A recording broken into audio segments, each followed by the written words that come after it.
Assalamualaikum warahmatullahi wabarakatuh. Perkenalkan saya Ahmad Fauzi. Saya Topan Hermanto. Saya Virgo Bintari. Kali ini kelompok kami ingin menjelaskan tentang ketegangan yang terjadi antara Amerika Serikat dengan China. Akhir-akhir ini, media dalam negeri maupun luar negeri dihiasi dengan ketegangan yang kembali meningkat antara Amerika Serikat dengan China. Dari hari ke hari, tensi yang terjadi antara kedua negara tersebut semakin memanas, khususnya dalam wilayah Laut Cina Selatan. Sebagaimana yang ditulis oleh media asal Amerika, yaitu Bloomberg, hal tersebut tidak terlepas dari peningkatan frekuensi kehadiran militer AS dan Cina di kawasan Laut Cina Selatan.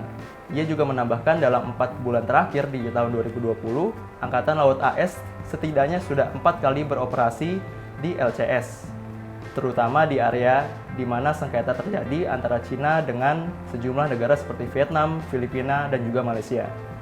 Terkait hal ini, penulis akan mencoba menganalisis isu antara Amerika Serikat dengan Cina yang terjadi di Laut Cina Selatan.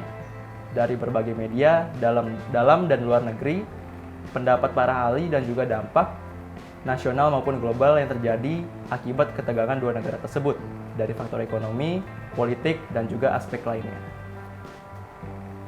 Berikut adalah rancangan list materi yang akan kami paparkan sesaat lagi. Yang pertama ada konflik Laut Cina Selatan, kemudian ada dampak nasional dan global, kemudian ada berita dari media Amerika dan Cina, kemudian ada pendapat para ahli dan pengamat, lalu yang terakhir ada analisis penulis. Jadi, sebelum masuk ke dalam list materi yang akan kami bawakan, ada hal-hal menarik atau mengapa kami mengangkat isu tersebut. Salah satunya ialah ketegangan yang terjadi antara Amerika Serikat dan China terjadi di wilayah Laut Selatan, yang mana sangat berdekatan dengan Indonesia. Terlebih, ketegangan antara kedua negara tersebut memang membuat seluruh mata dunia tertuju kepada dua negara tersebut, serta menarik melihat aspek-aspek lainnya seperti perang dagang, kepentingan politik, dan yang terbaru adalah kepentingan politik Amerika Serikat yang akan melaksanakan pemilu pada bulan November mendatang. Pada tahun 2020 ini, hubungan antara Amerika Serikat dan Cina di Laut Cina Selatan semakin memanas. Contohnya seperti operasi militer Amerika Serikat sepanjang tahun 2020, ada 39 penerbangan pesawat militer Amerika Serikat dan 4 operasi navigasi bebas. Sedangkan aktivitas Cina ada 6 penerbangan pesawat PLA dan sekelompok kapal induk Liaoning terlihat 2 kali pada April tahun ini. Beberapa media di Amerika Serikat, salah satunya Bloomberg, menulis bahwa citra satelit menangkap gambar pesawat milik Angkatan Udara Tentara Pembebasan Rakyat atau PLANAF milik Cina mendarat di salah satu pulau buatan Cina tersebut dan akan membuat pangkalan militer. Dan yang ditulis Channel News Asia, Angkatan Laut Amerika Serikat mengatakan bahwa yang Cina lakukan tidak sesuai dengan hukum internasional dan AS berusaha untuk menegakkan hak, kebebasan, dan penggunaan laut secara sah yang diakui dalam hukum internasional. Sedangkan media Cina melalui Global Times menulis bahwa PLA dan US Navy terlibat ketegangan di Laut Cina Selatan. Ia mengusir kapal Amerika Serikat yang memasuki Kepulauan Paracel. Kolonel senior Lee Hua-min mengatakan kapal rudal Amerika Serikat USS Mastin yang secara ilegal masuk ke perairan Cina di Kepulauan Siksa tanpa izin Perdana Menteri Cina. Terkait hal ini, pihak Amerika Serikat melalui Letnan Anthony Junco, armada ke-7 Angkatan Laut Amerika Serikat, memberikan klarifikasi bahwa tujuan operasional Amerika Serikat tersebut di Laut Cina Selatan adalah untuk menegakkan hak navigasi dan kebebasan di kawasan Laut Cina Selatan. Adapun fakta terkait dengan ketegangan antara Amerika Serikat dan juga China. Salah satunya ialah Pulau Paracel. Pulau Paracel adalah pulau yang disengketakan oleh Cina, Vietnam, dan juga Taiwan. Terdapat tumpang tindih antara Cina dengan sejumlah negara ASEAN terhadap wilayah Laut Cina Selatan, termasuk dengan Malaysia dan juga Jepang. Dan dalam sejarahnya, Amerika Serikat memang menolak klaim teritorial Cina atas sebagian besar Laut Cina Selatan, termasuk wilayah Paracel yang juga diklaim Vietnam dan juga Taiwan. Karena hal ini diyakini wilayah tersebut memiliki cadangan minyak dan gas yang cukup banyak dan sangat berharga. Adapun aspek lainnya yang diyakini sebagai pemicu ketegangan yang terjadi antara Amerika Serikat dan juga China, yaitu perselisihan atas undang-undang asasi manusia yang di Hong Kong dan juga di Taiwan.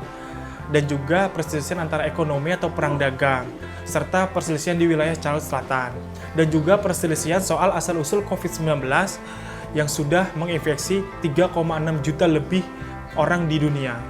Adapun konflik lain yang terjadi antara Amerika Serikat dengan Cina, menurut media Reuters menulis bahwa bukan hanya penanganan COVID-19 di internal semata, melainkan gelombang anti-Cina yang dipimpin oleh Amerika Serikat berpotensi kedua negara terlibat dalam perang senjata. Menurut Reuters, dari Institut Hubungan Kontemporer Cina, ia menulis bahwa Cina percaya Amerika Serikat ingin menahan negeri panda di kebangkitan, khususnya dalam pertumbuhan ekonomi. Washington memandang Cina sebagai ancaman ekonomi dan keamanan bagi demokrasi Barat. Laporan itu juga mengatakan Amerika Serikat bermaksud melemahkan Partai Komunis yang berkuasa dengan merusak kepercayaan publik. Dikutip bahwa Zhu Feilian dari kantor urusan Taiwan Cina mengatakan bahwa Amerika Serikat menerbangkan C-40 ke Taiwan, yang merupakan tindakan ilegal dan insiden provokatif serius. Cina mengutuk Amerika Serikat dan menyebut langkah tersebut provokatif dan melanggar kedaulatan hukum internasional. Lalu, menurut Global Times, Jubir Kemenlu Cina Hua Chunying mengatakan akan mengambil langkah tegas untuk melindungi kedaulatan nasional, keamanan, dan kepentingan negara tersebut. Ia mendesak Amerika Serikat untuk mematuhi prinsip satu Cina dan komunike bersama antara Amerika Serikat dan juga Cina. Kemudian menurut Fox News menulis bahwa akibat ketegangan ini Amerika Serikat mengirimkan kembali pesawat pembom B-1B dan drone mata-mata Global Hawk ke kawasan Pasifik dan Laut Cina Selatan. Menurut Angkatan Laut Amerika Serikat, ini dilakukan sebagai bagian dari strategi yang lebih luas untuk mempertahankan misi dan pencegahan wilayah tersebut. Misi itu dilakukan karena mengingat adanya laporan Cina telah melakukan pelatihan dengan 2 kapal induk di Laut Cina Selatan. Dalam hal ini, Reuters menulis bahwa Washington dan Taipei tidak punya hubungan diplomatik. Namun, Amerika Serikat diyakini sebagai pendukung terkuat Taiwan. Ini yang membuat banyak pihak khawatir akan tensi Amerika Serikat dan China. Karena sebelumnya, kedua negara juga berselisih soal banyak hal termasuk perdagangan, asal-usul COVID-19, dan lainnya. Lalu, South China Morning Post menulis bahwa Taiwan diklaim melakukan uji coba rudal. Hal ini diklaim media Hong Kong tersebut terkait ketegangan dengan China. Dampak perang Amerika Serikat versus China bagi Indonesia. Direktur Jenderal Perundingan Perdagangan Internasional Iman Pambagio mengatakan perang antara Amerika Serikat dan China dapat memberikan dampak bagi Indonesia. Setidaknya ia menyebutkan ada 3 aspek. Yang pertama ada Indonesia punya peluang ekspor. Akibat perang dagang itu, Indonesia punya potensi untuk mengekspor barang ke kedua negara. Tidak cuma itu, Indonesia juga bisa jadi negara ketiga mengambil jatah ekspor China dan Amerika. Yang kedua adalah menurunnya ekspor bahan baku atau bahan penolong Indonesia ke China dan Amerika. Yang ketiga ada terjadi trade diversion yang bisa dimaksimalkan Indonesia. Karena persaingan pasar akibat perang dagang itu akan terjadi trade diversion. Hal ini terjadi akibat adanya intensif penurunan tarif. Misalnya, Indonesia yang sebelumnya selalu mengimpor gula dari Cina beralih menjadi mengimpor gula dari Thailand karena lebih murah. Produk yang dihasilkan Cina dan Amerika terhambat tarif yang tinggi di kedua negara dan akan cari jalan ke pasar lain ke semua negara. Indonesia salah satunya, termasuk Afrika dan Amerika Latin. Adapun dampak lainnya yang terjadi akibat perang Amerika Serikat dan juga China. Menurut Kepala Badan Keamanan Laut atau Bakamla, yaitu Laksamana Madya TNI Aan Kurnia, ia mengatakan potensi yang terjadi di Indonesia jika Amerika Serikat dengan China berperang di Laut Cina Selatan. Antara lain ialah kerusakan atau kehancuran lingkungan di wilayah Natuna, serta eksploitasi dan eksplorasi yang sedang berjalan di Natuna akan terhenti. Dan juga bahkan tidak mungkin perang yang berujung merusak tatanan di Natuna dan Indonesia berpotensi akan ikut berperang juga. Dan hal yang terpenting lainnya adalah krisis ekonomi yang terjadi akibat terhentinya aktivitas di perairan Laut Cina Selatan. Adapun dampak global yang terjadi akibat perang Cina dan juga perang Amerika. yaitu akan terjadi masalah atau dinamika hubungan internasional, gangguan lalu lintas yang ada di Laut Cina Selatan. Hal ini merupakan karena Laut Cina Selatan merupakan perairan komersil ataupun niaga, dan bahkan akan berpotensi terputusnya nilai perdagangan antara negara. Hal ini dikarenakan sulitnya akses kapal-kapal niaga di wilayah tersebut. Dampak lainnya yang terjadi akibat perang Amerika Serikat dan Cina adalah dampak bagi mahasiswa Cina di Amerika Serikat. Dikutip dari Fox News, Menteri Luar Negeri Amerika Serikat Mike Pompeo mengatakan akan mengambil tindakan konkret untuk mencegah dugaan adanya spionase yang dilakukan oleh mahasiswa Cina di Amerika Serikat. Sedangkan yang ditulis dalam New York Times, berdasarkan laporan dari New York Times, Trump sedang mempertimbangkan untuk mendepak mahasiswa pasca sarjana asal Cina dari Amerika Serikat. Adapun pendapat dari ahli atau pengamat terkait perang yang terjadi antara Amerika Serikat dengan Cina, menurut Profesor Hukum asal Turki Mesut Haki Casin berpendapat bahwa kedua negara tersebut bisa menjadi perang terbuka yang panas. Ia mengatakan Perang Dunia Ketiga dimulai antara kekuatan besar Washington dan juga Beijing. Dan ia percaya bahwa konflik ini akan lebih besar dari konflik Korea Selatan dan juga Korea Utara. Dikutip dari media Reuters, John Bolton yang merupakan penasihat keamanan Amerika Serikat yang dipecat Trump menulis buku berjudul The Room Where It Happened, A White House Memoir. Pada 23 Juni, ia menulis bahwa Trump membicarakan tentang kemampuan ekonomi Cina dan memohon kepada Xi Jinping untuk membantu Trump pada Pilpres mendatang. Kabar ini muncul ketika data dari hasil jajak pendapat bahwa Trump kalah 13% dibandingkan lawan politiknya yaitu Joe Biden. Adapun pendapat dari pengusaha asal Indonesia yaitu Mardigu Wawik, ia memberikan pendapatnya terkait dengan perang Amerika Serikat dan juga China. Ia mengatakan bahwa Indonesia dalam hal ini cenderung mendukung Cina. Nah, hal ini dilihat dari masuknya kapal Cina ke perairan Indonesia, tetapi Indonesia hanya diam saja. Sedangkan kapal Vietnam yang masuk ke dalam perairan Indonesia langsung ditembak, ditangkap, dan ditenggelamkan. Dan juga terjadi delegasi AS ke Indonesia pada tanggal 28 April dan juga delegasi Cina ke Indonesia pada tanggal 1 Mei, namun keduanya telah ditolak oleh Indonesia. Ia juga berpendapat terjadinya perang antara Amerika Serikat dan Cina terkait dengan perdagangan. Dalam hal ini ia menyebutkan bahwa Cina seolah-olah sudah menyamai atau melampaui Amerika Serikat. Seperti diketahui bahwa jika Amerika Serikat punya Wall Street, Cina punya Hunsonian New Economic Model. Cina punya Baidu yaitu Google-nya Cina. Cina punya Alibaba yaitu Amazon-nya Cina. Cina punya Didi Sucing yaitu Uber-nya Cina. Cina punya Weibo yaitu Twitter-nya Cina. Cina punya WeChat yaitu WhatsApp-nya Cina.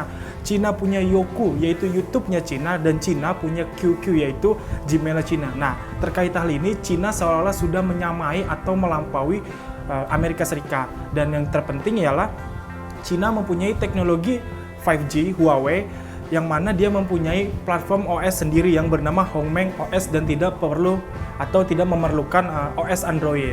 Mardigu juga menambahkan bahwa salah satu tujuan Trump ialah ingin memenangkan Pilpres yang akan diselenggarakan pada November di Amerika.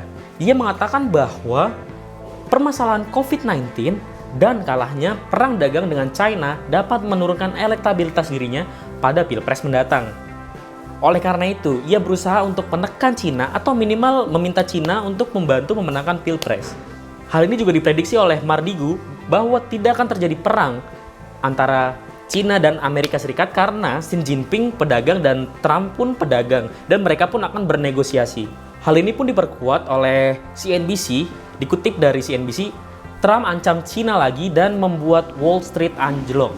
Data menunjukkan Dow Jones turun 2,6%, S&P 500 2,8%, Amazon 7,6%, Exxon Mobil 7,1%. Menurut seorang analisis Carl Hilling dari LBBW, dikutip dari AFP, Trump jelas ingin menjadikan Cina sebagai platform utama kampanye pemilihannya kembali. Dan yang terakhir ada analisis penulis. Udah. Dan yang terakhir ada analisis penulis. Jadi dengan analisis menggunakan teori media kritis, hal ini terlihat bahwa media massa Amerika Serikat maupun Cina hanya memberitakan atau menginformasikan berita sebatas perselisihan di Laut Cina Selatan terkait perairan ataupun hak navigasi. Dalam hal ini, seolah-olah media massa tidak memberitakan atau menginformasikan hal-hal atau isu-isu yang lebih kritis di antara kedua negara tersebut, seperti halnya kepentingan politik Trump, perang dagang ataupun ekonomi, dan juga hal lainnya. Terkait dengan analisis penulis, berdasarkan uraian yang telah disampaikan, bahwa penulis melihat kasus perang antara Amerika Serikat dan Cina ini bukan merupakan hal yang baru. Menarik melihat bagaimana pendapat para ahli dan juga media berita, penulis cenderung setuju dengan argumentasi bahwa Amerika Serikat atau Trump hanya ingin bertujuan memenangkan pilpres kedua kalinya. Konflik yang terjadi di Laut Cina Selatan tidak akan berdampak pada perang tembak-tembakan atau bedil-bedilan.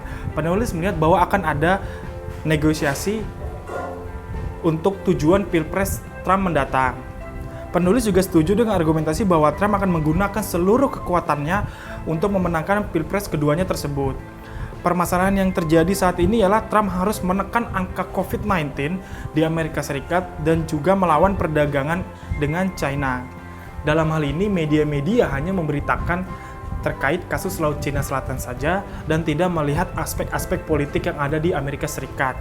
Dan juga kisruh AS dan Cina, terutama di Laut Cina Selatan, bukanlah hal yang baru terjadi akhir-akhir ini. Sekian presentasi yang bisa kami sampaikan. Saya Virgo Bintari. Saya Topan Hermanto. Kurang lebihnya kami mohon maaf.